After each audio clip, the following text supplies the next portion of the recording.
Merci Thierry, merci aussi à Courant 812 pour l'invitation. Madame la Consul, Madame la Présidente, c'est un grand plaisir aussi d'être ici à Lyon. C'est, je crois, la troisième fois cette année que je viens à Lyon. Il semble qu'il y ait des rapprochements qui se fassent de plus en plus autour de la question du Rhône. Je suis aussi allé à Marseille parler du Rhône récemment.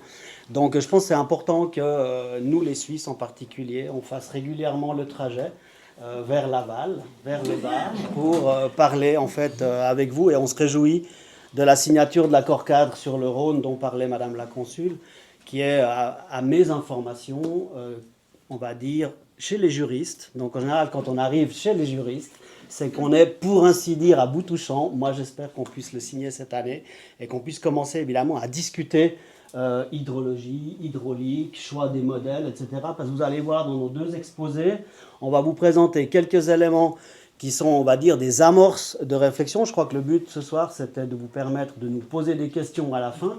Donc normalement, on doit s'en tenir à un quart d'heure chacun, c'est ça, pour que vous ayez quand même un petit moment pour nous poser quelques questions. Et donc, on n'est pas du tout en train de vous faire un exposé exhaustif sur le Rhône. Il y a bien plus de choses si on devait prendre la liste des macro-invertébrés.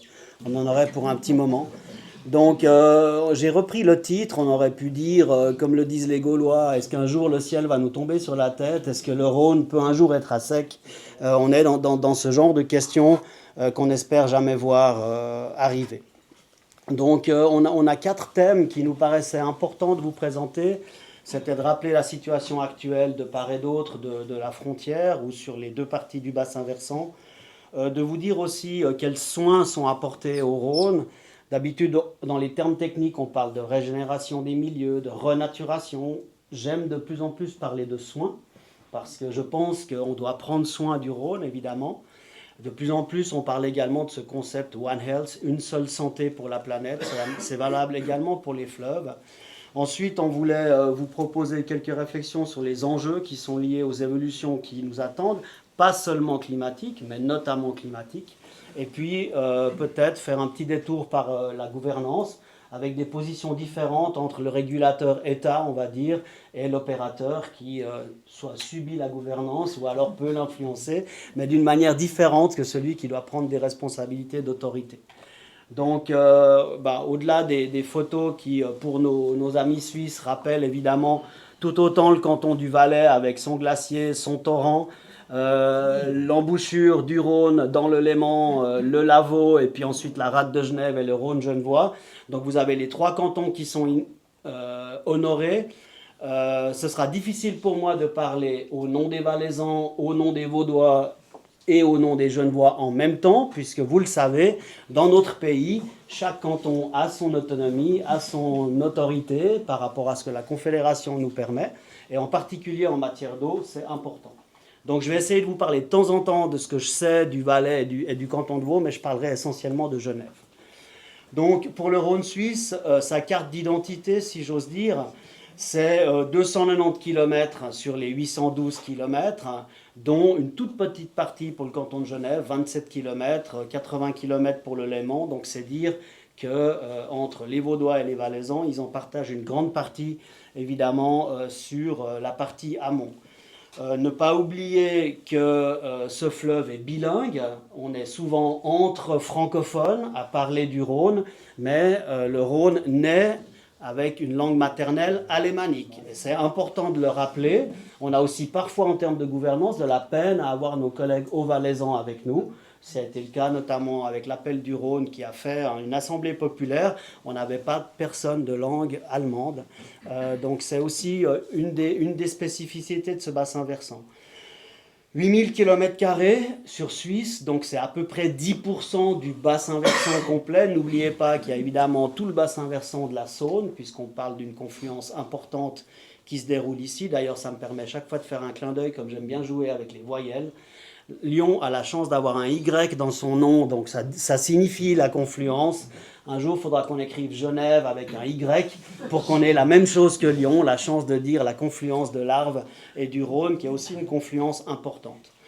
Ensuite, au niveau des débits, j'ai joué un peu avec les débits, donc je manipule l'information, c'est le risque des scientifiques qui passent dans l'administration publique, c'est d'avoir donc un torrent de montagne qui fait à peu près 15 mètres cubes seconde quand vous êtes au pied du glacier, qui passe à 150 mètres cubes seconde quand il entre dans le Léman, qui sort à Chancy, mais seulement en phase de crue à 1500 mètres secondes. Et puis vous arrivez dans la Méditerranée avec encore 10 fois plus, donc les crues peuvent dépasser les 10 000 mètres cubes par seconde.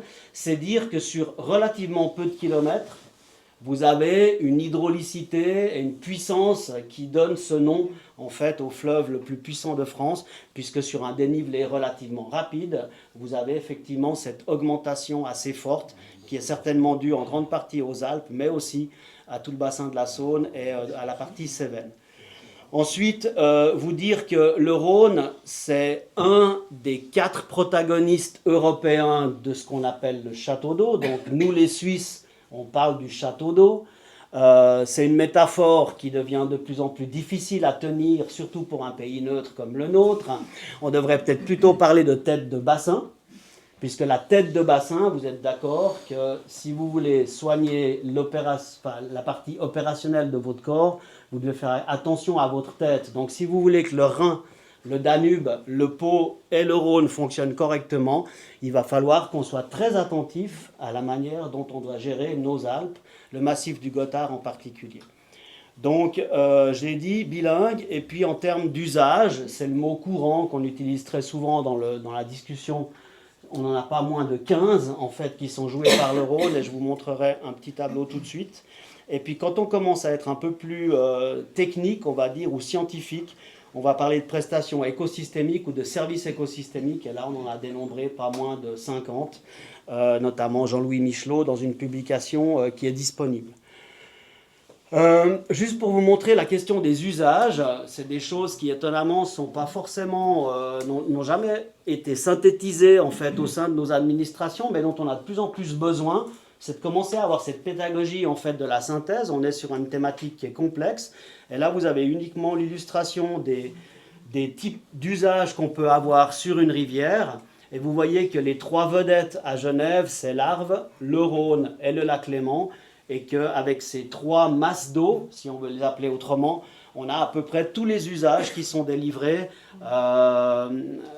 pour le bonheur, je dirais, de notre population, pour le bien-être de nos populations, pour l'économie également et pour la société. Donc dans les 3 registres du développement durable, écologie, sociologie et économie, on a effectivement ces rivières qui nous délivrent ces prestations. Et on voit l'importance du Rhône et du Léman, évidemment, pour notre canton en particulier. Au niveau des usages, je vous ai fait un très très grand résumé, c'est vraiment à grands traits. On sent des tendances à la hausse, donc avant de parler des changements climatiques qui vont nous obliger à nous adapter, on a aussi en Suisse des tendances à l'augmentation des besoins pour l'irrigation agricole. La grande discussion actuelle, c'est comment faire pour utiliser plutôt des eaux brutes que de l'eau potable pour alimenter nos cultures. On n'a pas besoin forcément de traiter l'eau pour arroser nos légumes, sauf que jusqu'à maintenant, les investissements avaient été faits dans le domaine de l'eau potable et qu'aujourd'hui, c'est peut-être plus le Léman ou le Rhône qui vont commencer à contribuer également à l'irrigation agricole. Au niveau de l'eau potable, vous avez la croissance démographique. Actuellement, la part prélevée sur le Rhône ou sur le lac Léman pour l'eau potable est relativement faible. Je crois que du côté français, on a peut-être d'autres chiffres, mais là, on est sur moins de 1% en fait du débit du Rhône moyen qui est prélevé en fait pour alimenter la population du Grand Genève avec l'eau potable. De plus en plus, et c'est les photos que vous voyez en bas à gauche avec une licorne en plastique psychédélique et puis les paddles, vous avez de plus en plus l'usage du fleuve pour des notions de loisirs ou de bien-être parce que évidemment les gens aiment aller vers l'eau fraîche. Ça va être la même chose au niveau du tourisme. On se rend compte que dans les Alpes, on a de plus en plus de touristes qui viennent et qui quittent les bords de mer parce qu'en été, ça devient insupportable d'être évidemment à des chaleurs importantes. Donc ça veut dire que nos cours d'eau alpins vont aussi devoir fournir probablement des prestations dans ces domaines. L'hydrothermie, puisqu'on vit une transition énergétique qui vise à décarboner, On va remplacer nos citernes à mazout par probablement des réseaux thermiques alimentés par l'eau. Donc je pense on va demander de plus en plus de choses. La même chose au niveau du rafraîchissement urbain. On essaye de casser les îlots de chaleur. Donc l'eau va pouvoir jouer un rôle. Et puis évidemment, au niveau de l'hydroélectricité, la question m'avait été posée au moment de la préparation. Je n'ai pas réussi à mettre la main sur la carte sur laquelle les Suisses vont voter ce week-end. Mais on a 15 projets hydroélectriques qui sont, historiquement, depuis 2021, le département en charge de l'énergie a réussi à faire un consensus social avec les milieux de la protection de la nature. On devrait avoir une quinzaine d'ouvrages en Suisse qui pourraient être soit rehaussés, soit créés de manière nouvelle. Il y en a 8 qui concernent le Rhône, donc quasiment la moitié, et qui émargent à peu près à 1200 gigawattheures de production. Donc ce n'est pas négligeable du tout pour une majorité des rehaussements, donc des ouvrages qui existent déjà, et où il s'agira évidemment de ne pas détruire des vallées supplémentaires. Je vous ai mis un petit graphique à droite qui sort des rapports de la CIPEL, qui est la Commission internationale pour la protection des eaux du Léman, qui vous montre ici quels sont les apports donc, du Rhône pour le Léman. C'est la grande partie vient du Rhône, évidemment, puisque c'est mesuré 187 mètres cubes à la porte du C. On a d'autres bassins, d'autres affluents en fait, du Léman qui amènent des éléments, les steppes et puis les précipitations. Et vous voyez en dessous que les outputs, donc ce qui sort du Léman, l'évaporation, puisqu'on parle de réchauffement climatique, elle va augmenter. Je vais vous montrer des graphiques. C'est quasiment l'équivalent des précipitations. Donc ce qui tombe sur notre territoire repart quasiment en évaporation et ça va encore augmenter. Surtout sur une surface plane comme le lac Léman. Et puis au niveau de Genève, on lâche, on va dire, 260 mètres cubes plus le débit de larve à la France, donc à peu près 350 mètres cubes à Chancy. Et vous voyez que la part de l'eau potable est très faible. Ici, c'est 3 mètres cubes seconde pour alimenter en fait l'entier du Grand Genève. Donc ça montre aussi les proportions entre les usages qui sont réalisés. Après ça, donc au niveau des usages, il ne faut pas se le cacher, on a quelques questionnements, quelques inquiétudes, quelques opportunités aussi, évidemment. Je les résume ici. La qualité, elle est plutôt bonne sur le plan physico-chimique, grâce notamment au travail qui est fait sur le lac Léman. Mais au niveau de la biologie, au niveau des macro-invertébrés par exemple, au niveau des poissons, c'est assez faible. Et en fait, on subit aussi le réchauffement. La faune subit énormément la question du réchauffement. Nous avons la question des éclusées aussi qui est importante. Actuellement, on discute beaucoup d'arrêter les éclusées, ce qui va évidemment provoquer pour l'opérateur des pertes financières, mais pas des pertes de production, puisque les éclusées, c'est ce qui permet, pour ceux qui ne le savent pas, de vendre l'électricité au meilleur moment sur les marchés. Donc ça veut dire que vous turbinez à des moments et vous faites varier, avec des marnages relativement importants, les niveaux du fleuve auxquels la faune ne s'adapte pas forcément. La gestion sédimentaire, c'est un des sujets de collaboration et je crois que tu y reviendras tout à l'heure peut-être. On a encore des barrières à la migration, sans parler de Génitia évidemment qui a une telle hauteur de chute. On a encore des enjeux à résoudre sur la manière dont les poissons remontent, dont ils descendent, parce qu'ils ne remontent pas de la même manière qu'ils descendent. Typiquement le barrage de Chancy-Pougny dont on a fêté les 100 ans, il y a une échelle à poissons qui permet aux poissons de remonter, mais on n'a rien pour descendre. Donc il faut effectivement traiter ces deux questions. Les microplastiques, certaines substances, vous avez connu très très fortement côté français les PCB, donc je ne vais pas tellement venir là-dessus. Nous en Suisse, on va vous envoyer des PFAS, mais vous les avez aussi. Donc vous avez même peut-être pris un peu d'avance au niveau de l'Assemblée nationale sur les mesures à prendre. Les espèces invasives et puis des conflits d'usage liés aux loisirs que j'évoquais tout à l'heure. Peut-être juste vous dire également, et je pense que les voiries des villes vont être sensibles à cette information. Typiquement, vous voyez ici qu'on estime que pour la ville de Genève, qui contient 150 000 habitants, avec quand même pas mal de visiteurs, on laisse passer, les balayeuses en fait, municipales laissent passer au minimum 1 tonne de mégots dans le Rhône à travers les eaux claires. Donc ça veut dire que les tonnes de mégots, puisque les balayeuses en fait en chopent à peu près 95%, ça vous dit un tout petit peu, je veux dire, l'impact que peut avoir la question de la fumée, en fait, sur la pollution en microplastique des fleuves. Là, je vais aller un petit peu plus vite. Je passe au sujet de la revitalisation, parce que sinon je vais largement déborder, je m'en excuse. Mais au niveau de la revitalisation, c'est assez résumé.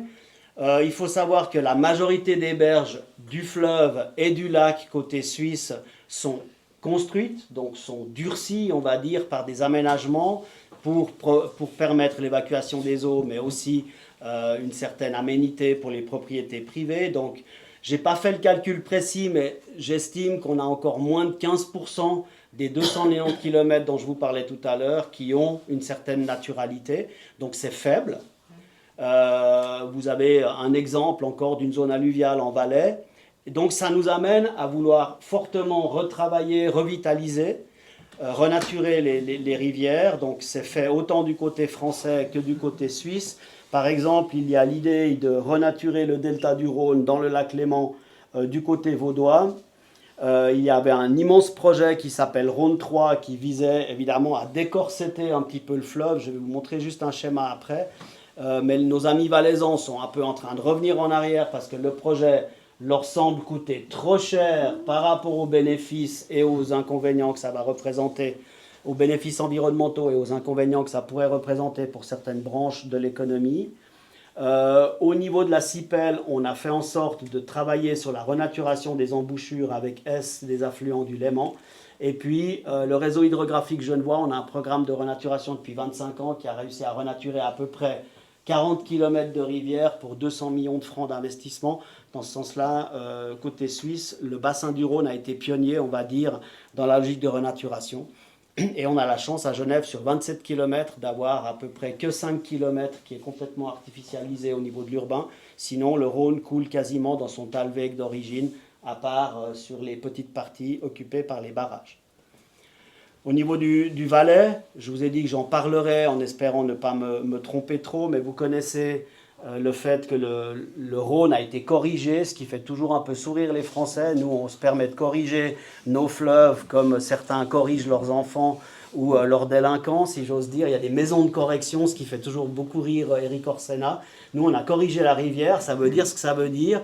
On l'a endigué, il y a des choses qui ressemblent beaucoup à ce qui a été fait aussi du côté français. Ensuite, on l'a recorrigé en rehaussant des digues pour éviter les plus grandes inondations.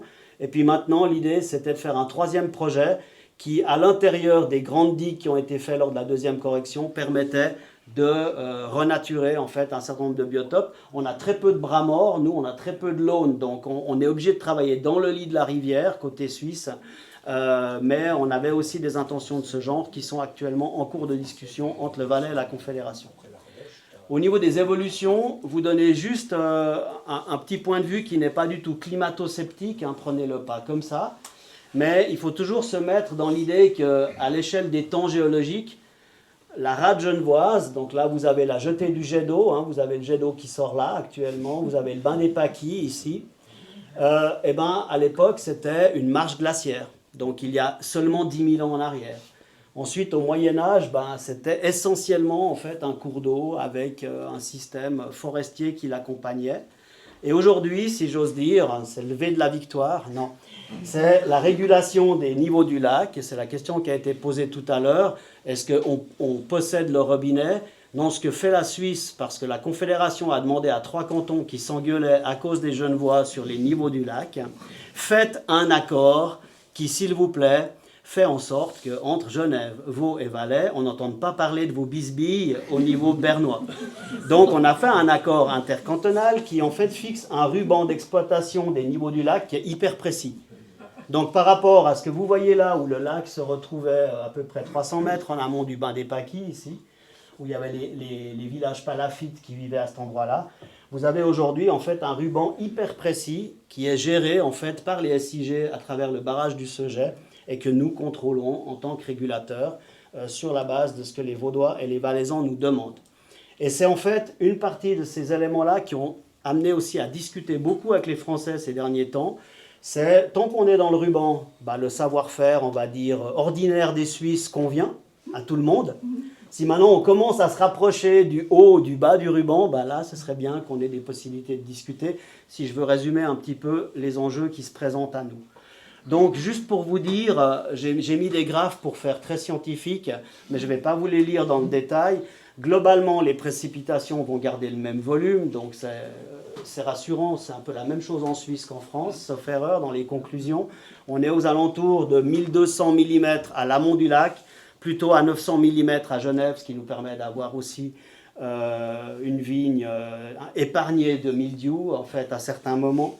Par contre, ils vont se répartir différemment dans l'année. Ça, c'est la manière dont les pluies se répartissent sur les moyennes de ces 20 dernières années.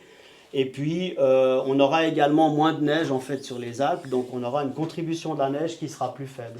Et puis là, je vous ai mis, en fait, les résultats d'une étude d'un master de l'EPFL. Donc, c'est un jeune étudiant qui a essayé de commencer à travailler avec les scénarios climatiques du GIEC, en l'occurrence.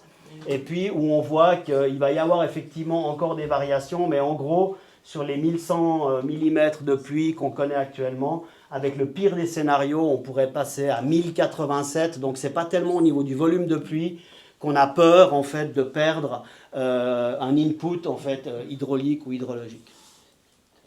Par contre, au niveau de l'évaporation, alors c'est assez marrant, je vous ai mis cette carte bariolée du lac Léman qui n'est pas habituelle. C'est juste pour vous dire qu'il y a des endroits où ça évapore plus.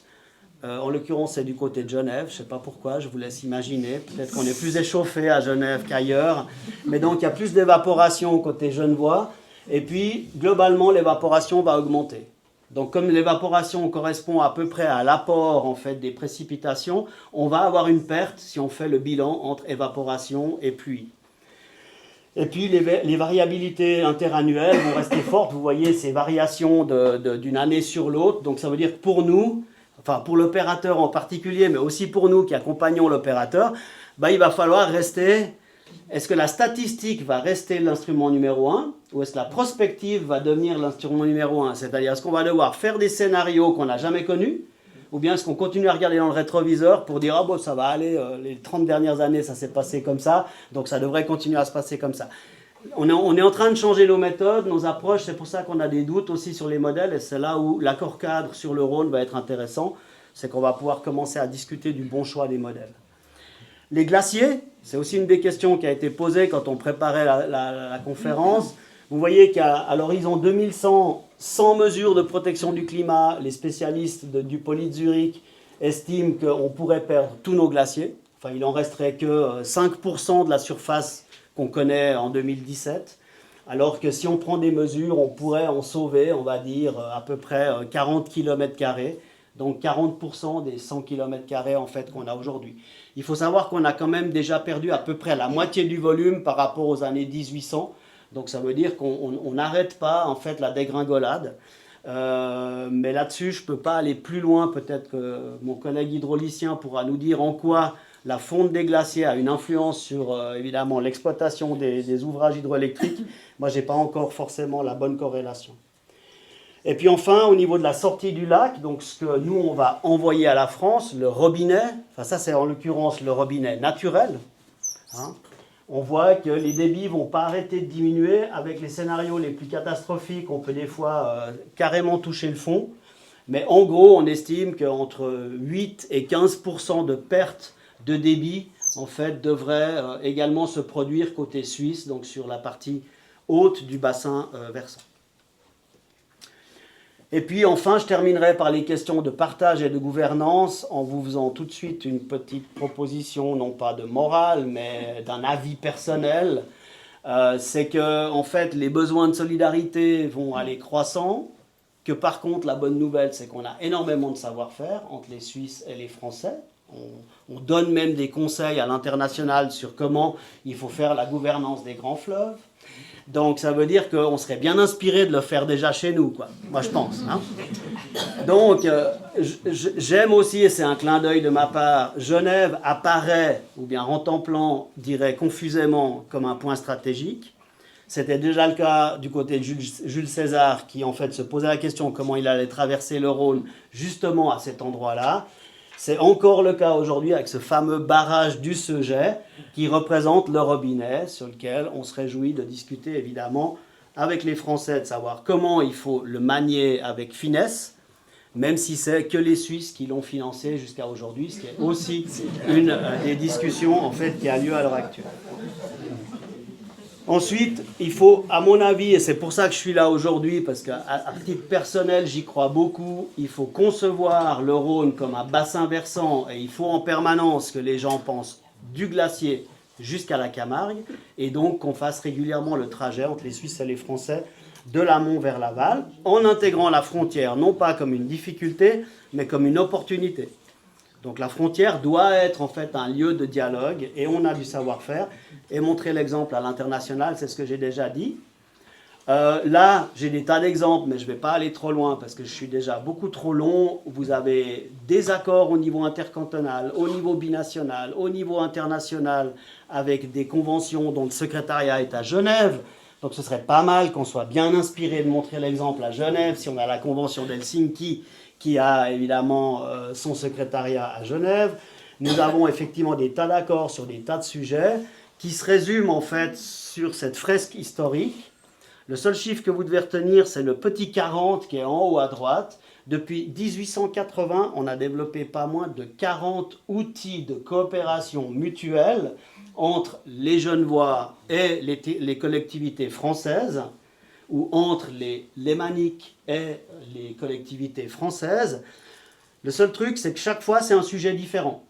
Donc moi, en tant qu'administration genevoise, je serais très content d'avoir une seule instance. Comme ça me ferait un seul voyage, je pourrais envoyer un seul collaborateur et je n'aurais pas besoin de suivre 40 groupes de travail en parallèle. Je ne pense pas que ce soit possible. Je pense qu'on va garder des grandes instances comme la CIPEL, comme la Commission du Rhône qui va se créer prochainement, etc. Comme la Commission pour la pêche sur le Léman, qui est une chose importante. Mais vous voyez qu'on a des tas de petits accords, par exemple sur la gestion des stations d'épuration. On arrive à gérer les effluents français sur Genève pour émarger à des programmes fédéraux. Donc Berne nous paye quelque chose parce qu'on va piquer les équivalents habitants chez nos amis d'Annemasse. Donc on arrive à faire des choses de ce genre-là. Il y a une vraie intelligence, évidemment, de coopération. C'est pour ça que je vous dis qu'on a un savoir-faire. J'avais encore un sujet sur l'eau potable, mais excusez-moi, je vais passer. Juste ce diapo qui montre les décisions, évidemment, gérées par les préfets des deux départements de l'Ain et de la Haute-Savoie. Genève est au milieu. Et en fait, nous, on peut être entouré par 7 situations avec 7 types de restrictions différentes entre ce qui se passe du côté de Thonon, ce qui se passe du côté du Pied du Salève, ce qui se passe du côté du Pays de Gex. Vous pouvez être en situation de crise numéro 2 d'un côté pour la sécheresse, être encore en vigilance au milieu, et puis en crise numéro 1 ou en alerte, etc. Et à Genève, on n'a rien. On n'a aucune mesure de restriction. Pourquoi ? Et ça répond au titre de la conférence. Nous, on n'a jamais cru que le Rhône serait à sec. Donc Genève, on se dit, la dernière goutte, elle sera pour nous. On est en bas de la cuvette. Donc le ciel ne tombera jamais sur la tête. Et c'est pour ça qu'on n'a rien organisé sur l'arbitrage de la sécheresse. Et on est en train de réviser notre loi pour effectivement se mettre en cohérence avec ce que les préfets vont faire ces prochaines années. Et voilà, donc ma synthèse, Genève ne craint pas de voir le Rhône à sec, mais se prépare activement à une gestion plus économe de la ressource et plus résiliente. Les solidarités, excusez-moi, ne seront pas politiques, mais elles seront issues d'une bonne compréhension du système naturel. Donc les scientifiques ont encore de beaux jours devant eux, les techniciens ont encore de belles séances de travail à partager, les opérateurs avec les techniciens et les régulateurs également. Ce qui facilitera évidemment le travail du politique. Et puis, personnellement, en tant que biologiste, je pense que de régénérer un maximum les fonctions naturelles et les cycles de l'eau sont un investissement prioritaire pour ceux qui ont les moyens de faire ces investissements. Ça vaut la peine de le faire maintenant parce que plus on sera en crise, plus ce sera difficile. Alors, je terminerai comme ça. Je vous remercie de votre attention et je te passe la parole, Eric.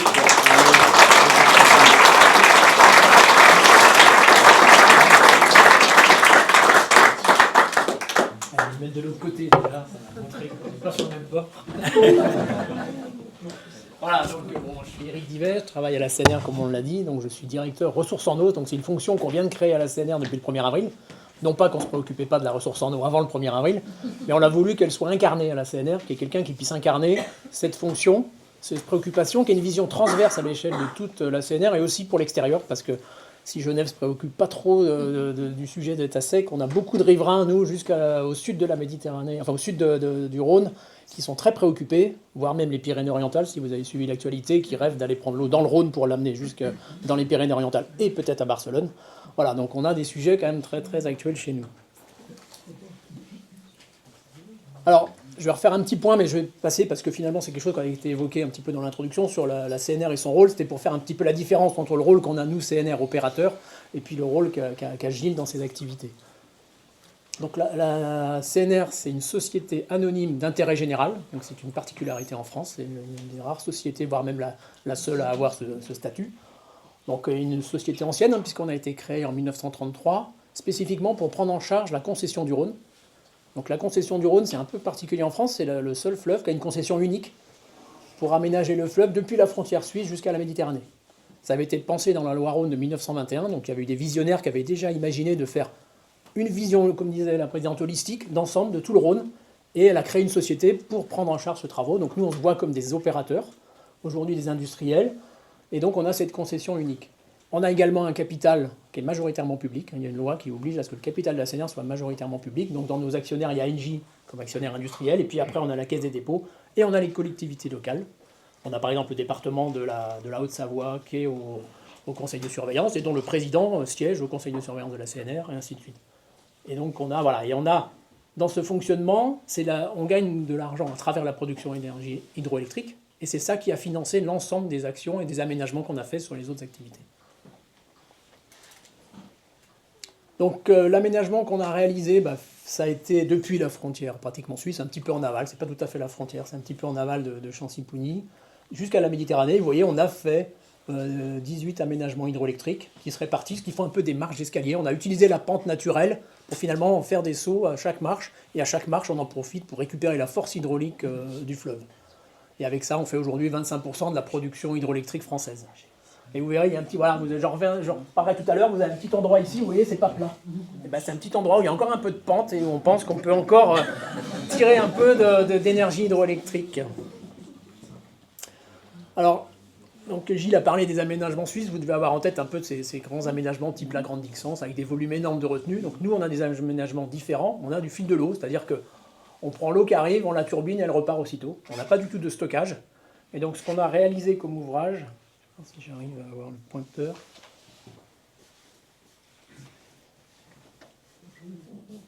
Bon, c'est pas grave.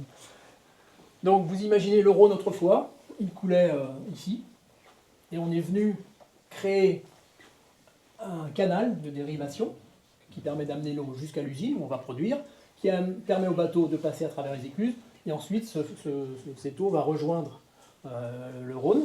Et évidemment, pour que l'eau elle passe là où on décide, on a créé des barrages. Et donc on envoie l'eau dans nos usines où elle est produite.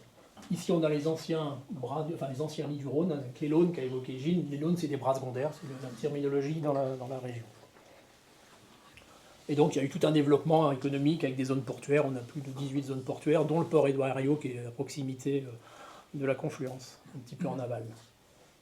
Voilà, donc quelques images de la CNR. Donc voilà, une photo de l'aménagement de Chautagne, par exemple, vous voyez bien ce que j'expliquais. Un canal d'amener l'usine et un canal de fuite. Et puis ici, on voit l'ancien Rhône. Et évidemment, ici, on a un niveau plus haut et on a fait des digues pour maintenir le niveau d'eau, pour retenir le niveau d'eau en amont. Voilà, et quelques photos aussi de nos équipes au travail. Donc la CNR, on est à peu 1500 personnes environ et on fait tout depuis l'exploitation, la maintenance, la prévision, la commercialisation de notre énergie. Donc nous, aujourd'hui, vous voyez les gens qui sont en costume, mais la plupart de nos agents, c'est des agents que vous voyez en bleu et qui sont auprès des usines à faire tourner nos machines. Alors, quelques mots sur le Rhône français, donc dans la continuité de ce que Gilles a évoqué. Hein. Donc, alors moi, j'avais mis 810 km que j'avais arrondi, mais aujourd'hui, je mettrai 812 dans le futur, hein, je corrigerai. Donc, vous avez vu, quand on parle du Rhône, c'est clair, hein, il y a la partie suisse, et puis nous, on arrive après à l'aval de la frontière Mais personne ne parle de la rive française du lac Léman. Hein. Vous voyez, comme quoi, c'est un sujet dans les débats et les concertations, c'est les grands oubliés de la gestion du lac Léman. Donc le débit moyen, on l'a évoqué, et puis finalement, voilà, vous avez quelques images aussi de ce qu'on aurait pu appeler, j'imagine, à l'époque, la première ou la deuxième correction du Rhône, avec des aménagements faits pour la navigation entre la moitié du 19e siècle et la moitié du 20e siècle. Donc le Rhône a une différence par rapport à la partie suisse, sur la partie française, c'est qu'il est, il est alimenté par différents climats.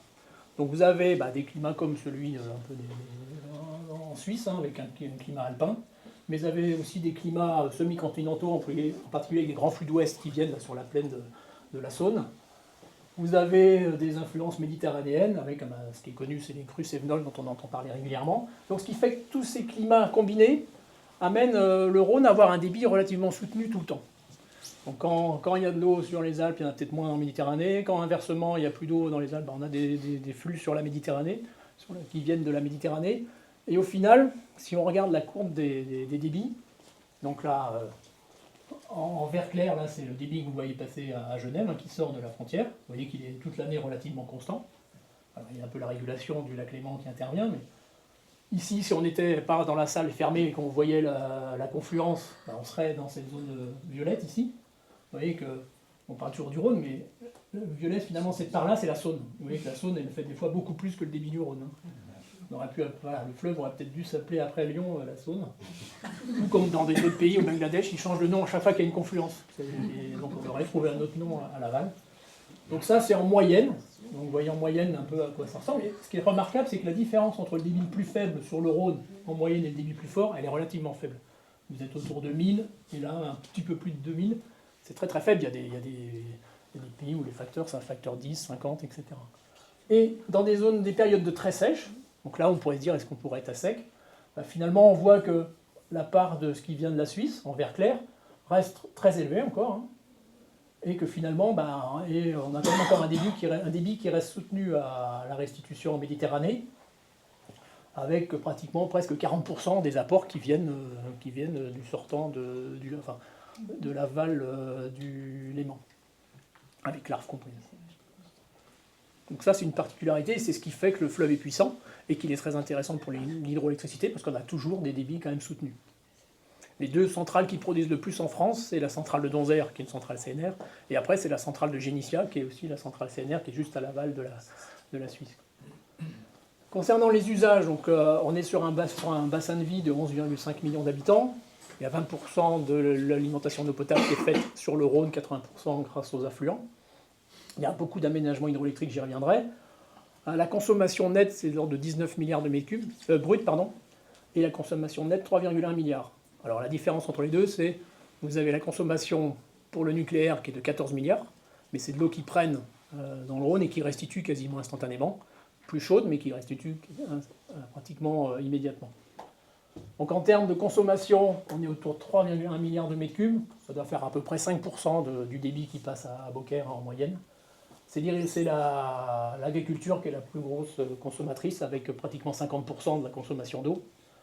Ensuite, vous avez les transferts hydroélectriques, mais ça, c'est une particularité, c'est un transfert de la Durance qui, au lieu de revenir dans le Rhône, est rejeté par EDF directement dans Serre-Ponçon. Puis ensuite, l'eau potable pour 16%, et enfin, l'industrie et la navigation pour 5%. Donc une part assez faible de l'industrie, sachant quand même que toute la vallée du Rhône est quand même une vallée très fortement industrialisée. Et donc, en période d'étiage, c'est-à-dire quand les débits sont faibles, on a à peu près 15% du débit qui est prélevé. Et dans des situations exceptionnelles, on peut monter jusqu'à 30% du débit qui est prélevé. Donc ça, c'est dans la situation d'aujourd'hui.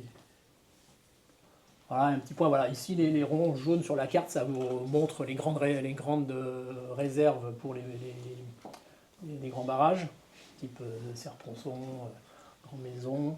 Et puis ceux qui en Suisse, et plus le rond est gros, plus la taille du bassin, du réservoir est grande. Et vous voyez ici l'influence qu'ont ces réservoirs sur les débits. C'est-à-dire qu'en hiver, il y a l'eau qui est stockée et lâchée pour produire quand il y a besoin d'énergie, et donc on augmente artificiellement le débit. Et puis inversement en été, finalement on stocke la fonte de la neige dans ces grands bassins, et on réduit ainsi le débit assez notablement. Donc ça, c'est la situation aujourd'hui. Un peu, comme tu l'as évoqué tout à l'heure, Gilles, sur ta partie, le Rhône, c'est aussi un corridor biologique très important.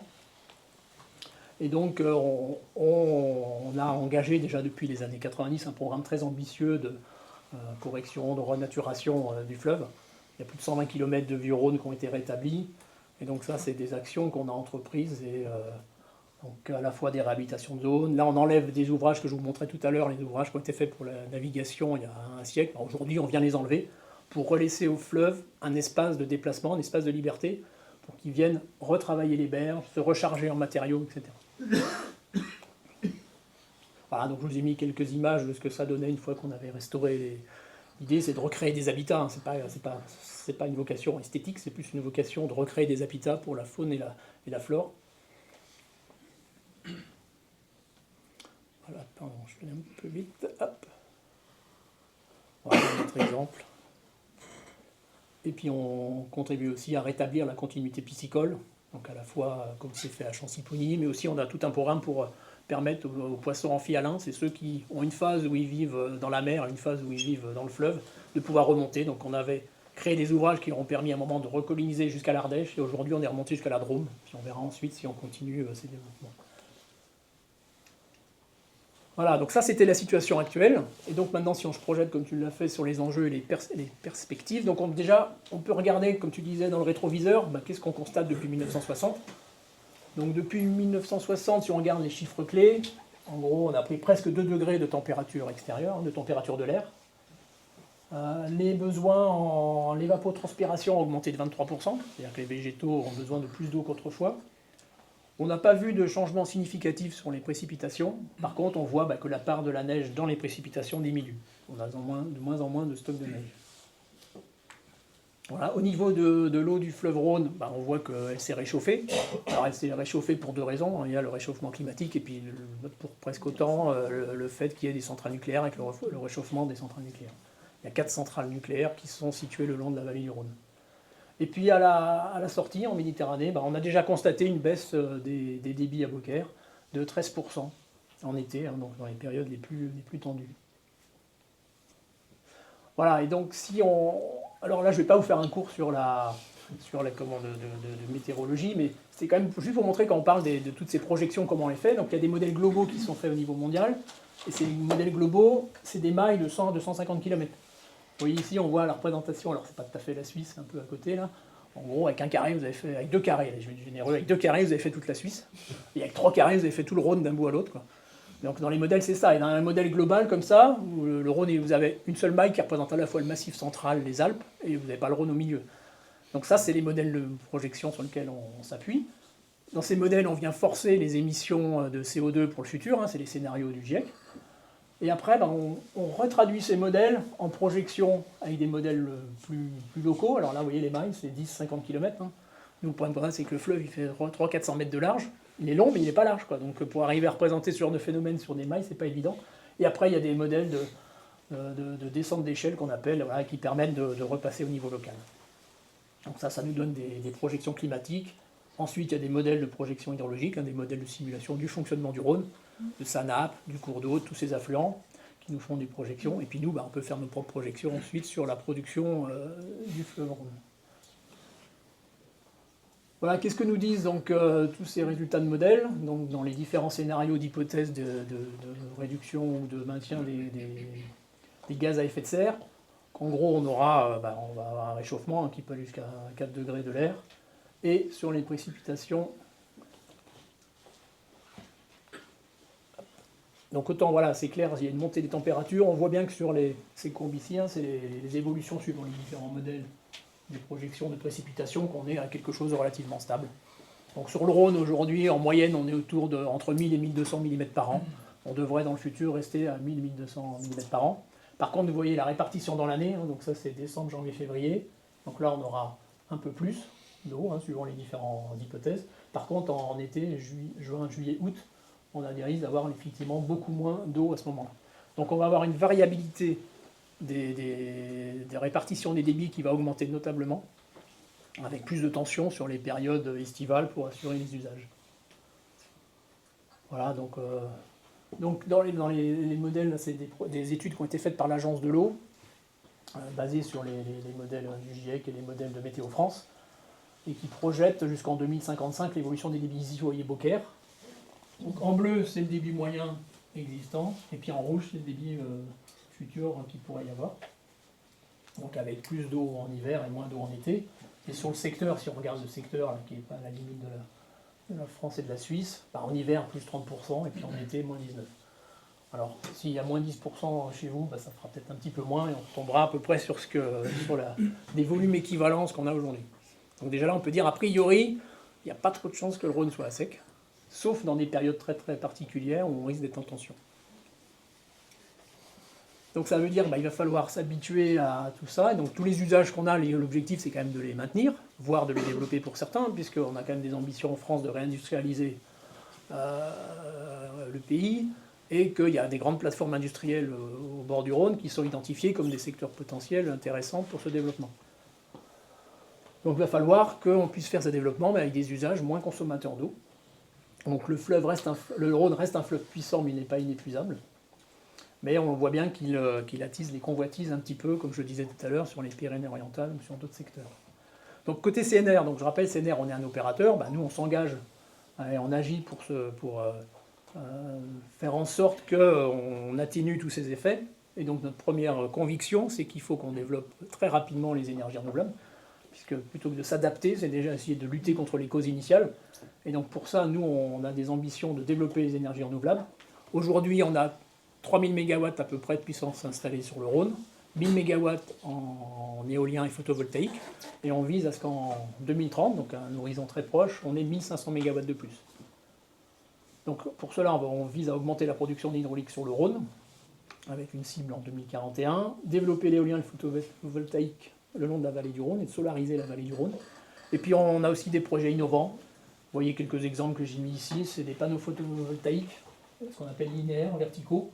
Donc nous, comme je l'ai dit, on a un grand linéaire, on a des digues on a 400 km de digues, donc des ouvrages très longs, sur lesquels ça serait intéressant de pouvoir venir mettre des parcs photovoltaïques, mais ça a des conséquences techniques qu'il faut réussir à résoudre. Et puis on va lancer, là vous le verrez, je pense d'ici la fin de l'été, ou en tout cas au dernier peut-être trimestre, il y a un projet de démonstrateur d'énergie osmotique qui va être mis en place à Port-Saint-Louis, avec une start-up rennaise, la Switch. Donc ce sera intéressant à suivre ça parce qu'il y a un gros potentiel de développement d'énergie. Osmotique. Alors osmotique, c'est, je ne sais pas la traduction grecque, je ne vais pas la connaître, mais on utilise la différence de salinité entre l'eau douce et l'eau salée. Donc c'est pour ça qu'on le met à Port-Saint-Louis, ça peut marcher au bord de mer. Et grâce à cette différence, ça crée un courant et on peut fabriquer un courant électrique. Voilà. Voilà, et puis donc dans les projets importants, on a un projet je vous ai montré tout à l'heure quand on voyait les différentes marches qu'on avait fait, qu'il restait un endroit où il y avait de la pente. Et on a un projet de faire un barrage hydroélectrique dans ce secteur-là, où on l'a appelé Rhonergia. Donc ici vous avez le Rhône, ici c'est la confluence du Rhône et de l'Ain, le Rhône il coule dans ce sens-là, et donc c'est sur ce secteur-là qu'on envisage de faire un ouvrage qui ressemblerait un peu à Chancy-Pougny, mais avec une production un peu moins forte, mais qui permettrait d'alimenter une ville de 60 000 habitants à peu près, type Bourg-en-Bresse. Voilà. Et ça ressemblerait, voilà, les projections, les images qu'on peut en faire, ça ressemblerait à ça, avec un barrage usine côte à côte. Donc c'est un projet important pour nous qui est en concertation. Il y a eu un débat public qui a été organisé, donc nous on a apporté tous les éléments, et là on attend aujourd'hui la décision de l'État pour savoir si on continue, on va plus loin sur ce projet-là, ou si on doit proposer d'autres évolutions. Voilà, toujours pour lutter les gaz à effet de serre, donc dans une de nos missions, vous avez vu, il y a le transport fluvial. On favorise le développement du transport fluvial, en particulier sur le Rhône. Le potentiel aujourd'hui de la voie d'eau sur le Rhône, il n'est pas à son maximum, donc on pourrait augmenter très très sensiblement et très très notablement la navigation de transport sur le Rhône. Et donc on s'y emploie pour réduire un petit peu le flux de camions qu'il y a dans la vallée. Puis quelques exemples d'expériences qu'on fait aussi avec la ville de Lyon. Sur les enjeux de renaturation, on continue. Alors là, j'avais mis des exemples d'un projet qu'on va faire à Saint-Vallier, mais on a un projet aussi qui est l'enquête publique est en train de se terminer, là, qu'on fera juste à l'aval de Lyon, juste à l'aval de Pierre-Bénite, à 4-5 km en aval d'ici. Voilà, au niveau de l'entreprise, donc nous on s'organise, donc on a adapté notre organisation, donc je l'ai dit, on a créé une direction ressources en eau là, dont je m'occupe depuis le 1er avril. Et on a aussi créé un poste de référent changement climatique au sein de nos experts. Donc puisqu'on on fait du fil de l'eau, connaître la production qu'on va faire, c'est connaître les débits qu'on va avoir. Et connaître les débits, c'est connaître la pluie et la météo. Donc on a des spécialistes chez nous de météorologie. Et on a renforcé cette compétence pour avoir quelqu'un qui puisse justement se bien connaître, bien comprendre tous ces systèmes de projection future de changement climatique. Voilà, puis donc après, on va regarder ce que ça a comme incidence sur notre volume de production. Et puis on vise aussi à apporter toute notre expérience et contribuer aux démarches locales, régionales, nationales. Donc j'ai dit, on est une société anonyme d'intérêt général. Ça se traduit par quoi en pratique, par exemple? On a ce qu'on appelle des plans synchrones. Donc c'est des plans quinquennaux, où tous les 5 ans, CNR met 165 millions d'euros sur la table pour aider des projets qui sont sur 5 thématiques. Donc 3 thématiques qui sont les missions historiques de la CNR, l'énergie, le transport fluvial, l'irrigation. Et puis 2 autres thématiques, une qui est liée à l'environnement, des projets pour l'environnement, et des projets aussi pour appuyer les territoires. Et donc, j'ai mis un exemple, c'est sur le monde agricole, donc les activités qu'on a aujourd'hui pour contribuer à aider le monde agricole à s'adapter. Donc on va jouer sur le fait qu'ils aillent vers la sobriété, donc ils consomment moins, en particulier dans l'irrigation. Voilà, on a des projets comme SmartAir où, vous voyez, on installe des systèmes c'est pas nous directement CNR, mais on travaille avec des chercheurs sur ces sujets-là spécialisés dans ces domaines, pour aller apporter la goutte d'eau au meilleur moment pour les plantes, et d'être capable de trouver des systèmes de mesure qui permettent de dire c'est à tel moment qu'il faut en mettre. L'idée, c'est d'économiser au maximum.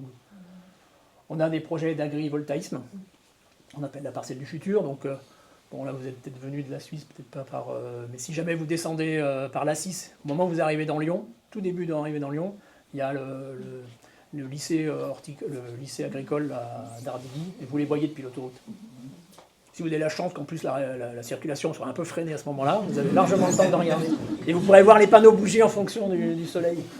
Voilà. Et puis on a des projets, par exemple, comme K-Line Design, où l'idée c'est de favoriser le stockage de l'eau, mais directement dans la nappe, et de créer des solutions qui vont ralentir les écoulements, en particulier dans des écoulements où il y a des fortes pentes, pour que cette eau, on l'oblige à faire un circuit un peu plus long, et qu'elle ait le temps de pénétrer dans le sol. Donc ça, on a fait un test expérimental avec un agriculteur, et là on va faire des appels à projets pour le faire avec plus d'agriculteurs. Voilà des exemples. Alors un point sur la gouvernance, je ne sais pas où j'en suis. Donc la gestion de l'eau en France, elle est organisée par bassin hydrographique. Donc pour une fois, ce n'est pas l'administratif qui a dicté l'organisation, c'est vraiment la géographie et l'hydrologie qui est à la source de l'organisation. Donc on a un bassin sur le Rhône Méditerranée. Donc tout le Rhône, il est dans ce bassin-là. Donc nous, on est sur un seul bassin, qui est le bassin Rhône Méditerranée. On a une gestion déconcertée, on pourrait le dire aussi, mais une gestion concertée, ou déconcertante parfois, mais une gestion concertée, où on a une sorte de parlement de l'eau où tous les usagers sont représentés, donc toutes les collectivités territoriales, tous les usagers non économiques, les ONG environnementales et les usagers économiques, les industriels, CNR. Nous, on est présents. Moi, je siège au comité de bassin en tant que représentant de la CNR pour les hydroélectriciens. Et ce sorte de parlement de l'eau va définir les grandes politiques qu'on veut mettre en place pour gérer l'eau. Et donc ça se traduit par des documents qui sont le SDAGE, le schéma directeur d'aménagement de gestion des eaux, ou le plan d'adaptation au changement climatique du bassin. Le principe aussi en France, c'est l'eau paye l'eau, c'est-à-dire que c'est les taxes qui sont prélevées sur l'eau qui financent les projets qu'on fait sur l'eau. Même si les conséquences du changement climatique ne sont pas forcément d'origine liées à l'eau, mais bon, voilà, c'est comme ça, c'est le principe aujourd'hui. Et puis c'est ensuite, c'est décentralisé par territoire, le SDAGE se traduit ensuite par des SAGE, les schémas d'aménagement de gestion des eaux, qui eux ont des actions concrètes à entreprendre pour gérer l'eau en local. Voilà, si je prends l'exemple, c'est la carte du bassin. Vous voyez, il y a 183 sous-bassins qui composent notre bassin, et il y a 38 SAGE sur les secteurs prépondérants qui ont été faits. Alors là, je donne l'impression que c'est que très suisse, avec une démocratie, une participation, mais j'ai évidemment pas mis tout le volet où il y a l'État qui est très présent, et qu'à chaque État, l'État... Voilà. Et quand il y a 40 sujets où il a du mal, Gilles, en ayant 40 sujets à traiter, mais il est tout seul à les traiter, donc il a quand même une vision d'ensemble. Nous, on a 40 sujets, mais 40 entités qui gèrent les sujets en France. Donc, voilà, c'est un peu... Et donc ça, c'est bien adapté pour des tailles de bassins versants moyennes, mais par contre, c'est pas trop adapté, moi, je trouve, pour gérer à l'échelle d'un fleuve comme le Rhône, puisqu'on est tellement grand et on récupère tellement de manière intégrée l'ensemble de ce qui se passe sur les autres bassins versants que le système aujourd'hui, il est compliqué, quoi. Typiquement, des questions qu'on se pose aujourd'hui, vous avez des gens qui ont l'idée de se dire mais est-ce qu'on peut prendre de l'eau dans le Rhône pour aller dans les Pyrénées-Orientales? Finalement, sur quels critères on va décider que ça peut se faire ou pas se faire? Comment le Savoyard, il peut se dire comment je donne mon avis en tant que Savoyard sur le fait de faire ça ou pas? Donc voilà, ça c'est des sujets qu'on a. Et enfin, pour finir, sur la question de la coordination transfrontalière, donc moi je me place en tant qu'opérateur industriel qui gère les aménagements hydroélectriques dans les missions qui lui sont confiées. Nous, on fonctionne très bien en coordination. Notre interlocuteur privilégié, c'est les services industriels de Genève, puisque c'est eux qui tiennent le robinet et qui gèrent les ouvrages en amont. Donc avec eux, ça se passe très bien. À la fois, on partage les prévisions de débit sur l'ARF, sur ce que les Suisses ce qu'ils prévoient de faire au SEGEC, etc. On a des opérations très particulières qui sont l'abaissement partiel de Verbois. Donc Verbois bloque les sédiments qui transiteraient normalement par l'Arve et par le Rhône ensuite. Et donc régulièrement, ils font une opération où ils vont évacuer ces matériaux. Et donc nous, on se coordonne derrière pour qu'en aval, tous ces matériaux ne viennent pas se déposer dans nos propres ouvrages à nous et garantir la sûreté. Voilà, donc Gilles l'a évoqué, la multiplicité des instances. Donc moi j'ai mis des points d'interrogation puisque c'est entre États que ça se discute et entre régulateurs. Donc voilà, nous on apporte nos éléments techniques, nos éléments de connaissance pour aider à la prise de décision, mais c'est plutôt les États qui font. Voilà ce que je pouvais vous dire sur le Rhône.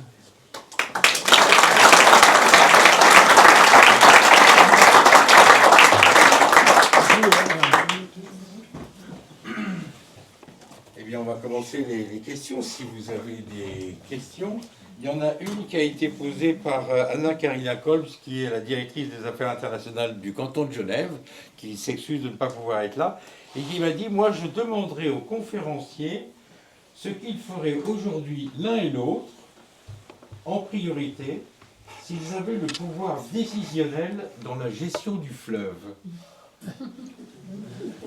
Imaginez que M. Macron vous nomme décideur de la vie du fleuve, vous reportez à Mme Laurent-Nancy votre décision, quel serait votre premier choix? Alors, c'est facile, c'est Emmanuel Macron. Toi, je suis incapable de dire, c'est, je crois, Viola, le prénom de la nouvelle présidente. Viola Amred. Comment? Viola Amred. Viola Amred, voilà. Voilà. Si Macron vous nomme demain décideur du Rhône, quelle est la première décision que vous prendriez? C'est ça que je l'aurais remercié, je dirais. Moi, je pense que nous, et là je raisonne toujours en tant qu'opérateur, donc et bien en tête, les missions de la CNR, production d'énergie hydroélectrique, navigation, irrigation. Donc pour la production hydroélectrique, les SIG gèrent leurs aménagements sur la même plaque et le même marché européen de l'énergie que nous. Donc finalement, on optimise de la même manière. C'est-à-dire qu'eux, quand on disait tout à l'heure, on parlait des éclusés, ils produisent au moment où leurs clients consomment. Et les clients consomment en Suisse à peu près pareil qu'en France. Donc on a la gestion que fait aujourd'hui les SIG sur la gestion typiquement de production hydroélectrique nous convient. Donc là, on ne leur dirait pas forcément de changer.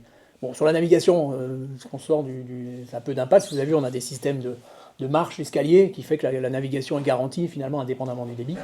Voilà. Et puis bon, sur l'irrigation, ça a peu d'impact. Donc pour CNR, en tant que CNR opérateur et la mission de la concession de CNR, nous, on ne changerait pas fondamentalement les choses. Après, il y a de temps en temps, on aimerait bien quand même avoir un petit peu notre mot à dire sur la manière dont le débit sort, etc.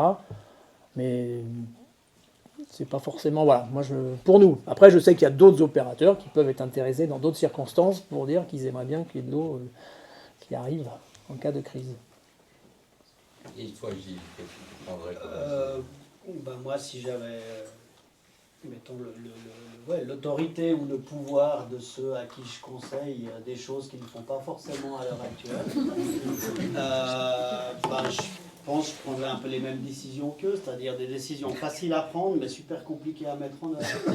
C'est-à-dire, je ferais un parlement du Rhône au niveau des deux pays, avec tous les usages représentés.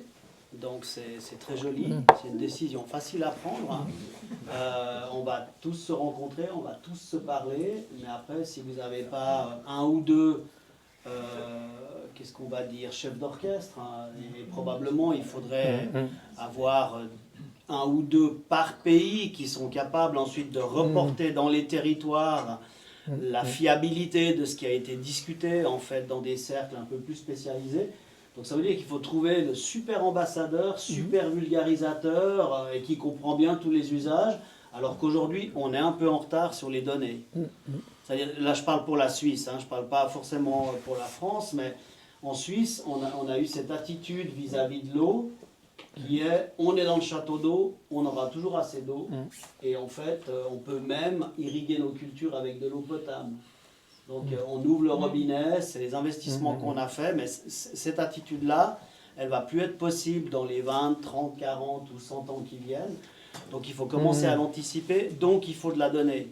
Et il faut organiser en fait un observatoire. Donc, pour résumer, je ferai une commission du Rhône, je veux dire, dans laquelle les deux pays sont représentés, avec les usagers. Comme ça se fait en France, je commanderai un stage international, enfin sur les deux pays.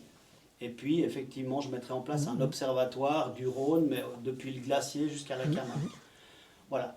C'est hyper ambitieux, donc super pas facile à mettre en place, hein, donc qu'on soit clair. Mais soyons fous, de temps en temps de prendre une décision qui est impossible, on la prend parce qu'on ne savait pas qu'elle était possible. Alors moi j'ai posé ma petite question. J'ai remarqué une chose aussi, quand on boit de l'eau potable chez toi, c'est 1% de la consommation. Tu as cité que c'était 1%. Oui, c'est très et là, j'ai pas compris parce que nous, côté France, on était à 16%, on boit beaucoup. Oui, alors, non. En fait. Non, mais parce qu'en fait, ce qui est regardé là, c'est l'export net depuis le bassin vers ailleurs. Et donc, nous, par exemple, si on prend de l'eau dans le bassin et qu'on l'envoie, par exemple, dans l'Aude ou ailleurs, bah, il sort du bassin. Mais parce que, en gros, l'eau potable, hein, je caricature, mais en général, si vous ne bougez pas de chez vous, vous avez consommé de l'eau sur place et vous allez la rejeter sur place. Ouais. Donc la consommation nette, elle est quasi très faible. Après, il y a un travail de nettoyage, de remettre en propre cette eau, mais finalement, elle consomme quasiment peu. Donc dans les bilans, ce qu'on regarde, c'est qu'est-ce qui est produit d'un endroit et qui est exporté. Typiquement, quand vous regardez, moi je sais, au comité de bassin, les agriculteurs, certains amènent des arguments en disant, mais finalement, c'est bien votre histoire pour regarder les produits, mais quand vous faites venir des tomates, des fraises d'Espagne, comptez le volume d'eau qui est importé en même temps. Quand vous importez, et puis les organisations environnementales répondent, oui, mais quand vous exportez du maïs à l'étranger, bah, c'est pareil, donc il faut faire un bilan. Donc c'est ça qui est compliqué. C'est qu'est-ce qui est pris dans mon bassin qui sort de mon bassin. C'est ça qu'on doit discuter justement ensemble. Parce que là, j'ai pas mis les chiffres, mais du côté suisse, je le vois, en fait, l'agriculture consomme même pas 0,01% en fait, de l'eau qui coule. Donc, par rapport à l'eau potable, c'est 1% de l'eau distribuée. Et après, il faudrait le mettre en regard, et c'est pour ça que je prône un observatoire, parce que l'observatoire n'est pas seulement un observatoire scientifique, c'est un observatoire qui mélange des données avec les données sociales et économiques. Donc, ça veut dire que si on est à 15% d'auto-approvisionnement sur Genève, donc ça veut dire qu'on arrive à se nourrir avec les produits qui sont cultivés sur Genève uniquement à 15%, ça veut dire que si on importe 85% des produits du reste du monde, eh ben peut-être qu'on importe des milliards de mètres cubes d'eau, je veux dire, qui ne sont pas dans notre comptabilité. D'accord ? Et qu'on pourrait éventuellement resservir à travers la solidarité internationale, qui est une des grandes spécialités de nos deux pays, de la Suisse et de la France. On fait beaucoup de coopération décentralisée. C'est une manière peut-être de rendre financièrement l'eau paye l'eau au niveau international. On paye une partie de l'eau virtuelle qu'on utilise indirectement. Mais tout ça, c'est des mécanismes de bilan sur lesquels on doit progresser en fait. Et ça va devenir vraiment très très touchy, comme on dirait en bon français, quoi.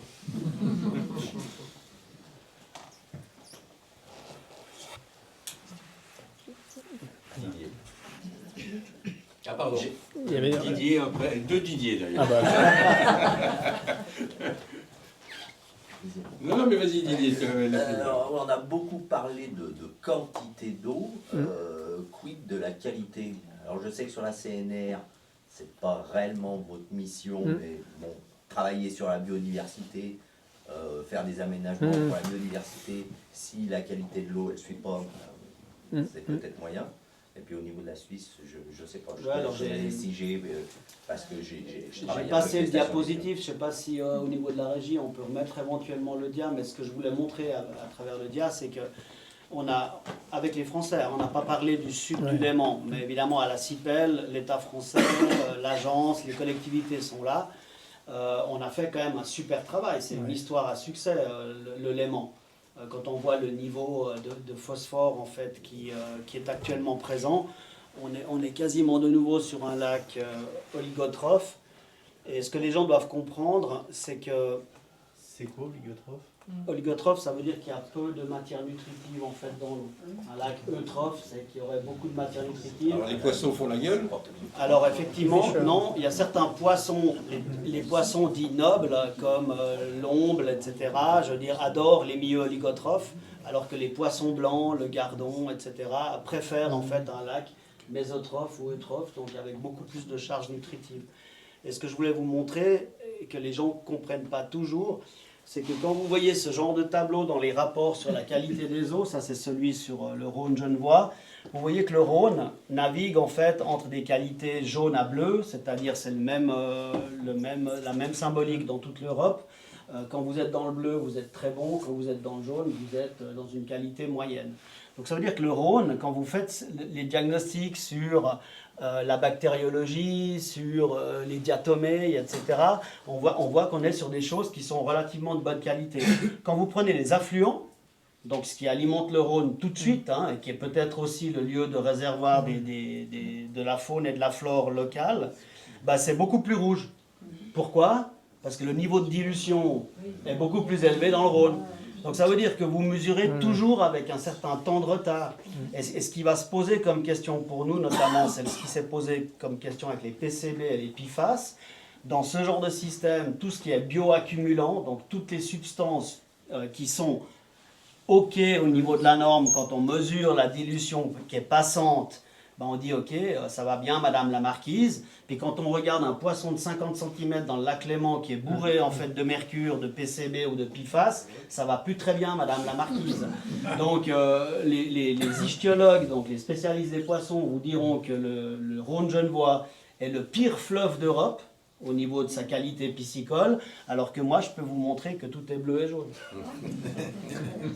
Donc on nous cache tout, on nous dit rien. Il faut quand même être relativement spécialiste pour interpréter ces tableaux. Là, ce que je voulais juste montrer, c'est faites très attention à vos affluents, parce que c'est eux qui vont évidemment nourrir le Rhône au niveau de la biodiversité, alors que vous pouvez avoir une qualité physico-chimique qui est bonne, parce que l'eau sort du Léman puis qu'elle a été épurée. Donc, toutes ces questions-là, ce que tu as dit avant, c'est que le système, il est hyper complexe et il peut devenir hyper compliqué avec une mauvaise gouvernance. Si vous voyez ce que je veux dire. Des mauvaises mesures. Voilà. Donc, si vous n'exploitez pas la donnée correctement, vous pouvez prendre des mauvaises décisions sur un système qui est complexe en fait par nature et qui va devenir de plus en plus complexe. Moi, je parle souvent aux économistes, je leur dis, on va entrer dans une trésorerie par usage, qui va être hyper compliqué au mois par mois. Bah ouais. Question de l'autre Didier. Oui. Question peut-être à M. Divet, peut-être, sur un des sujets que vous avez abordés. Quelle est la part des centrales nucléaires dans le réchauffement de l'eau du Rhône? Alors, là je parle à On l'attendait la question. Donc, déjà là, donc, nous au CNR, on est indépendant et différent d'EDF, mais je peux quand même vous répondre parce qu'au comité de bassin, il y a eu des études qui ont été faites qu'on a appelées l'étude thermique du Rhône il y a déjà maintenant quelques années, et qui avait estimé que la moitié du réchauffement était lié à l'effet des centrales nucléaires. La moitié était liée au changement climatique. Alors comment ils l'ont regardé? Ils ont regardé la Saône, l'échauffement sur la Saône, où il n'y a pas de centrale nucléaire, et puis après ils ont regardé l'échauffement à l'aval du Rhône, où il y a la somme des deux, quoi. Et cet échauffement au total, c'est 2,8? Non, là, les 2,8, c'est à température extérieure, c'était pas la température du Rhône. Et là, l'agence de l'eau, et le comité de bassin pousse pour refaire une étude thermique. Mais ça, c'est typiquement aussi des choses qu'on doit partager. En Suisse, on a 2 centrales nucléaires qui sont au fil de l'eau, qui réchauffent l'eau. Il y en a 2 qui évaporent. Et puis, si mes chiffres sont corrects, c'est 1 milliard de mètres cubes évaporés par les tours de refroidissement. C'est monstrueux, quoi. Enfin, c'est énorme. Dans le métabolisme, en fait, de l'eau. Alors après, c'est Alors, vrai je ne sais que... pas si vous avez les mêmes chiffres côté français. Nous, peut-être qu'on évapore plus en Suisse. Surtout à Genève. Vous le mettez dans une unité, vous aimez bien les milliards, mais bon, nous on raisonne en mètres cubes secondes, parce qu'aujourd'hui, typiquement, on prend une centrale comme le budget, il pompe 130 mètres cubes dans le Rhône qui restitue. Et s'il basculait sur un système avec des aéro-réfrigérants, avec un autre système, il consommerait 2 mètres cubes. Alors je ne sais pas dire combien 2 mètres cubes fois toutes les secondes, fois etc., combien de milliards ça fait à la fin, parce que ça finit par en faire pas mal. Mais ça consomme beaucoup moins. Voilà. Mais après, bon, ça c'est des débats qu'il y a aussi avec EDF. Moi je ne veux pas prendre position sur ces sujets-là, mais ça fait partie des choses qui sont quand même vraiment dans les tuyaux. Regardez de En près. tant que régulateur dans le métabolisme global de l'eau, c'est des choses qu'on va devoir discuter justement pour Et c'est vrai que ça, on parle beaucoup de l'eau et de la quantité d'eau, mais c'est, pour moi, le sujet de la température, indépendamment des centrales nucléaires, mais quand on a des canicules comme on a connu, nous, à des températures, l'année dernière, ou il y a 2 ans, on a eu 47 degrés, il y a des secteurs du Rhône où l'eau est montée à 30 degrés, quoi. Donc, et c'est pas forcément les centrales nucléaires, parce que dans ces moments-là, de toute façon, elles peuvent plus fonctionner, puisqu'elles n'ont pas le droit de réchauffer trop l'eau, quoi. Et donc ça, c'est un autre sujet, qui n'est pas que le sujet de la quantité d'eau, qui est le sujet aussi des températures futures, quand les projections météo montrent aussi que le nombre de jours d'affilée où il y aura une canicule vont augmenter. Et donc après, ça a un impact notable sur l'environnement. Donc ça, il faut aussi l'intégrer, quoi. Il y a des questions, par exemple, sur le fait que les eaux du lac, elles se réchauffent, qu'il n'y ait plus les mouvements qui permettent d'avoir un peu ces bulles froides, des fois, qui remontent. Donc il y a des questions comme ça, quoi. Question de Bernard, qui est un homme qui travaille sur le Rhône. Oui, donc vous allez peut-être mettre en place un nouveau barrage là où il y a la pente qui le permet. Est-ce que vous avez prévu d'y mettre une écluse? Est-ce que dans votre schéma, il est prévu qu'on puisse un petit peu naviguer de Lyon jusqu'à Seyssel? Est-ce que c'est dans les prévisions Non. Non. Moi, je peux répondre facilement, c'est non. Donc cette utopie n'existera plus, c'est-à-dire de rejoindre... En tout cas, alors, la CNR, on a une concession donc, qui va jusqu'en 2041. On avait une concession qui s'arrêtait en 2023. Il y a une loi qui a prolongé la concession du Rhône en 2022, votée à l'unanimité par les assemblées. Et dans cette mission, elle nous a demandé de regarder le projet de barrage là, que j'ai évoqué, Rhonergia, mais pas de mettre en navigation le Rhône depuis Lyon jusqu'à Seyssel. Et donc vous allez entraver la navigation. Parce que je dis tous les jours, moi, que c'est grâce à EDF qu'on ne peut plus aller de Grenoble jusqu'à la Méditerranée, puisqu'ils ont mis des barrages en ayant oublié les écluses. Alors, historiquement, là, ils ont fait un aménagement qui s'appelle Cusset, qui est à l'amont de Lyon, qui doit dater d'avant, allez, je ne sais plus, 1890 quelque chose, donc qui bloque la navigation depuis ce temps-là. Hein. Voilà, donc il y a longtemps, les Romains descendaient de Seyssel à Lyon et réciproquement peut-être, mais là, il y a... non, en tout cas, c'est pas dans le projet qui nous a été demandé de regarder. Bon. Michel, Moi, j'aurais deux c'est questions. le géographe de salon. Deux questions. D'abord, il me semble qu'il y a, certes, il y a un robinet au Seget, mais il y en a un autre un peu plus haut sur les barrages valaisans, et voire franco-suisse comme Émosson. Qu'est-ce qu'on peut dire là-dessus, puisque il y a des réglages, évidemment, il faut turbiner au bon moment en fonction de la demande d'électricité, bien entendu, pour la pointe. Et en même temps, il faut stocker pour tous les autres usages. Donc, quel est le positionnement à la fois de la CNR et du canton de Genève vis-à-vis de ça, sachant que c'est les valaisans, on est bien d'accord. La deuxième question, il a été question à évoquer le projet d'accord cadre. Est-ce qu'on peut en donner un peu l'économie générale, si ce n'est pas des secrets d'État? On t'a dit que c'était en bonne voie, que les juristes étaient au travail. Donc, On peut rien dire de plus. alors, première question, parce qu'il approche des 9h et que mon estomac commence à crier famine. Donc, peux-tu parler pour les Valaisans avec le barrage de Mosson? En fait, à mon niveau, en tant que biologiste, j'ai pas encore vu d'études. Là, je suis allé vraiment pour ce soir plonger dans ce master de l'EPFL sur la situation naturelle d'évolution des débits qui arrivent dans le lac. Le lac, c'est quand même 89 milliards de mètres cubes d'eau qui tamponne énormément, évidemment, le système qui vient de l'amont. Par contre, toi, tu as montré que l'effet retenu, en fait, selon vous, était visible. Moi, je n'ai pas les chiffres qui disent que si on augmente du double la capacité de stockage du côté du Valais, on va poser, je sais pas, 10 ou 15% de réduction d'eau, en fait, notamment à Beaucaire, par exemple. J'ai encore jamais vu ces chiffres et c'est là où, de nouveau, je suis un peu, comment dire, je me répète un peu, je me réjouis qu'on commence vraiment à discuter ensemble avec des chiffres qui nous permettent de faire de la prospective, qui permettent aussi d'affiner la qualité des modèles avec ces pixels qui sont pour le moment beaucoup trop larges. Et puis après, je rappelle qu'en Suisse, bah, évidemment, chaque canton a ses droits d'eau. Donc, normalement, la Confédération va veiller à ce que les intérêts liés aux droits d'eau de chacun des 3 cantons concernés, évidemment, soient sauvegardés. Alors après, je me réjouis de voir la discussion entre mes amis valaisans et puis mes amis d'Occitanie pour voir si on est d'accord d'envoyer de l'eau à Barcelone en stockant un petit peu moins d'eau dans les barrages valaisans. Je me réjouis de me mettre en bons offices pour essayer de faire le médiateur entre l'aval et l'amont, quoi. Mais il faudra bien qu'on y arrive un jour, quoi. Ça peut être étonnant. Nathalie Oui, moi j'avais une question. En fait, il y a un projet de construction de nouvelles centrales nucléaires sur le Rhône. Et j'avais entendu, donc, à l'époque, c'était l'ancienne présidente de la CNR qui disait qu'il y aurait une baisse de 30% du volume d'eau assez rapidement. Et par rapport à ce que vous dites, 2100 plus glaciers quasiment, donc moins d'eau. Et je voulais savoir en fait par rapport à ça, comment on pouvait imaginer une centrale nucléaire avec une baisse du volume d'eau, sachant qu'en plus il faut du temps pour cette centrale nucléaire. Voilà, ça m'interroge. Alors, donc je redis que nous, à CNR, on est producteur en énergie hydraulique et on n'est pas EDF.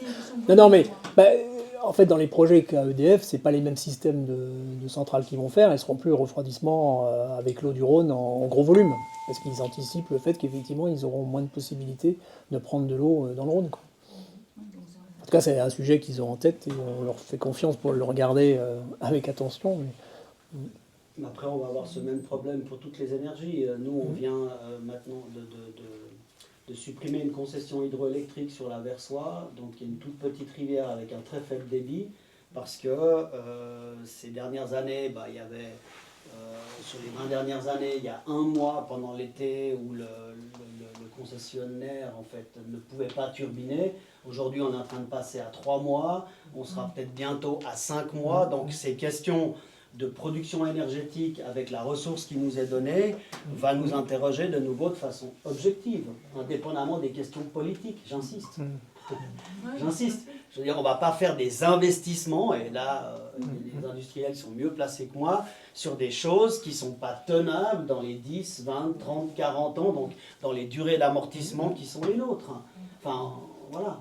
Je suis bientôt à la retraite, donc quand je serai dans la société civile, je vais quand même me permettre d'interroger, je veux dire, sur ces investissements qu'on fait avec mon argent de contribuable. Voilà. J'ai une dernière question avec Pauline. C'est une question. Je fais partie d'une association qui s'appelle Tchendukwa, qui travaille avec des peuples autochtones de Colombie-Britannique. Et on a organisé notamment une rencontre sur le bassin versant du Rhône qui réunissait des autorités traditionnelles de ce peuple autochtone et des experts et scientifiques occidentaux. Et Gilles a accepté de participer à ce projet. Donc je voulais savoir si et comment cette rencontre avait influencé ta vision du Rhône et éventuellement ton travail aussi en tant que directeur de l'Office de l'eau du Nord. Je pense que le premier endroit où ça influence, c'est sur le vocabulaire et la terminologie, en fait. Dans le sens où, quand on parle de château d'eau, et vous le voyez dans toutes les communications médiatiques de la Suisse est le château d'eau de l'Europe. La Suisse est le château d'eau de l'Europe. La Suisse est le château d'eau de l'Europe. Et nous, on est à la sortie du château d'eau à Genève, et ça nous fait une belle jambe qu'on soit le château d'eau de l'Europe, parce qu'on ne sait pas ce qu'on va livrer à la France. Par contre, si on part du point de vue que sur le château d'eau de l'Europe, on est dans la tête de bassins qui alimentent tout le continent, on a une faculté, je dirais, d'action qui est la même en Afrique, qui est la même en fait en Amérique du Sud, qui est la même au Tibet. C'est que, chère humanité, prenez soin de vos têtes de bassin, parce que c'est celles qui non seulement irriguent tout votre corps territorial, comme votre tête irrigue ce que vous pourrez faire avec vos pieds à un moment ou à un autre. Donc je crois que la métaphore que les peuples premiers nous proposent, elle est quand même très facile à comprendre. C'est pas de la politique, c'est juste une manière de se situer en tant qu'humain dans le rapport avec un écosystème naturel aussi fondamental que le rôle. Donc je ne sais pas si je suis clair dans ma réponse, chère Pauline, mais le vocabulaire peut tout à fait évoluer, même pour un technocrate fonctionnaire grisouille comme je suis.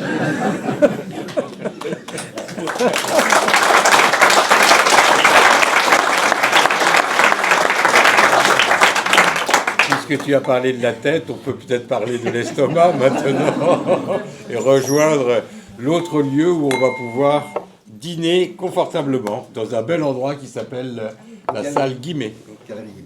La galerie Guimet. Merci. En tout cas, merci et On se retrouve.